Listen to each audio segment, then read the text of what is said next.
and my wolf pack, it grew by one. So where there were two of us in the wolf pack. I was alone first in the pack, and then Doug joined in later. All right, so as you guys have seen, Jim Caldwell has been hired by the Lions. Today they announced it. As you've seen my prior videos, this sucks horribly. That is probably the last guy I wanted. Even Lovie Smith at this point would have been amazing compared to this. I got a whole list of reasons why this sucks. Let's just go through his coaching resume real quick. He coached at Wake Forest for 8 years. He went 26-63, only had one winning season. Every other season he only won at 3 games. Didn't win more than 3 games the rest of the time he was there. Then he went on to be the quarterbacks coach for Indy until he was the head coach in 2009. Obviously 2009 went good. He was 12-4, went to Super Bowl. Obviously lost that game to the Saints. And then he went on to 10-6 in 2010 and 2-14 2011. So this guy is so amazing that he went from 12-4 in one season to finish 2-14. In the front office thought he'd do a great job of bringing back the team so they fired him. So he gets fired, gets picked up by Baltimore, becomes a quarterback coach for half a season. Then he gets promoted to offensive coordinator. They win the Super Bowl, so that's a bright spot. Very few bright spots on this hire. Next year as the offensive coordinator full-time, the Ravens finished, I've been saying 30th ranked, but actually it's 29th, so I'm sorry. Got to give them a little credit. They were 29th, not 30th. My bad. So 29th, and that was the first year under Joe Flacco that the Ravens missed the playoffs. So this guy is supposed to come in and fix Stafford and do all these great things with Stafford and make him better, yet he made Flacco worse. Flacco had the worst season of his career in 2013. He went even worse than his rookie. He had a lower quarterback rating last year than he had as a rookie. He had the most picks. He threw 22 picks last year, as opposed to he never had more than 12 before that. Stafford's rating was 84.2. Flacco's was 73. So the guy that single-handedly, he was offensive coordinator. His role was to mold Flacco and help him out, made him worse. So that's amazing right there. That's a good stat. How about the fact that the Baltimore Ravens were going to fire him if he did not go to the Lions? So that's another point in the great direction of Jim Caldwell. How about the fact that Tony Dungy endorsed him? Everyone might say, "Oh, that's amazing, Tony Dungy. He's awesome." And if any of you can tell me why he's so awesome and why everyone loves him so much, please comment below. Please let me know, because he won 1 Super Bowl with Peyton Manning, and he did nothing other than that. He went the last 3 years he was in Tampa, he got worse, and John Gruden came in with his players and won a Super Bowl. What does that tell you?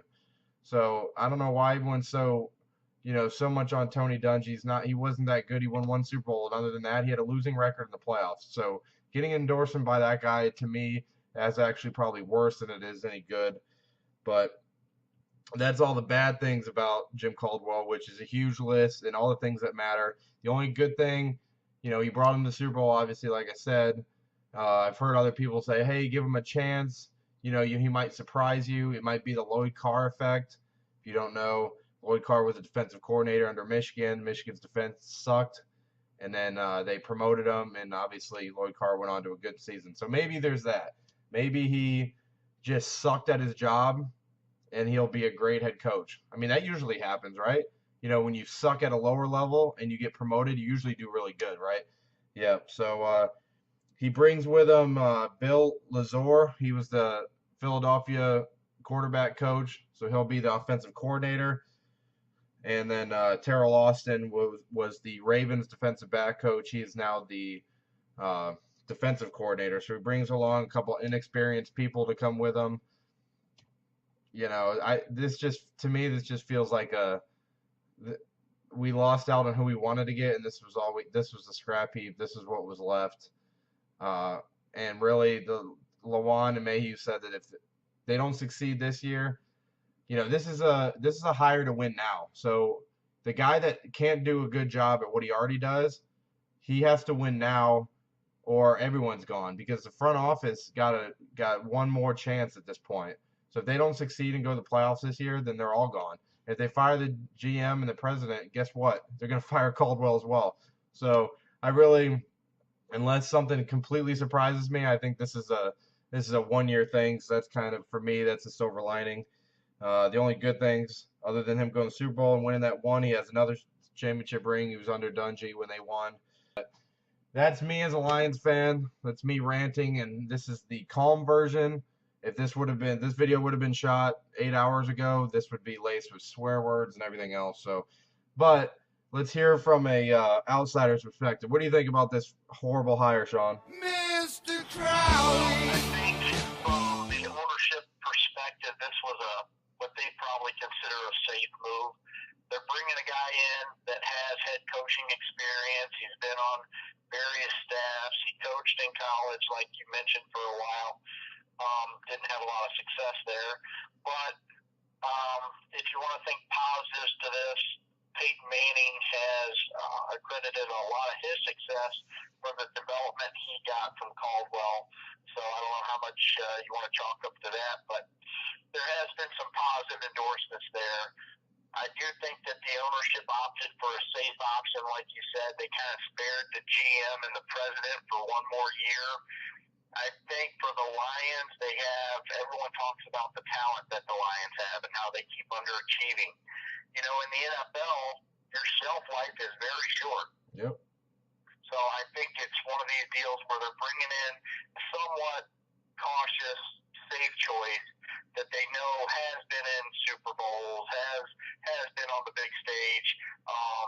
They're hoping that this guy can just calm the storm, use the talent that they already have in Detroit. He's pretty much got a good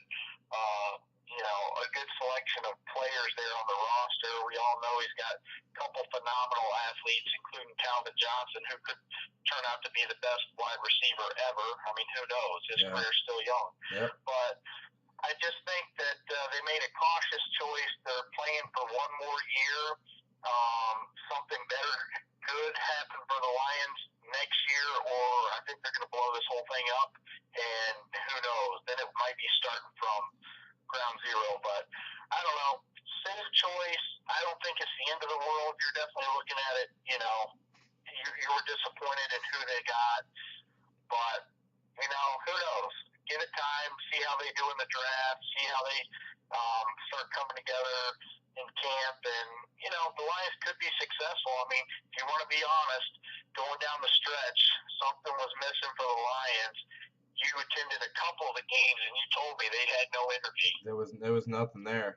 And So that's where on that staff, or there was something going on where the Lions just were going into these games flat. We're talking home games. Yeah. The only Big games when they were in the first place. The only game that they came out over the second part of the season and really played well was the Green Bay game on Thanksgiving. Yep. Yeah, So total I don't know. domination. I think the way they struggled down the stretch, they had no life, they had no fire.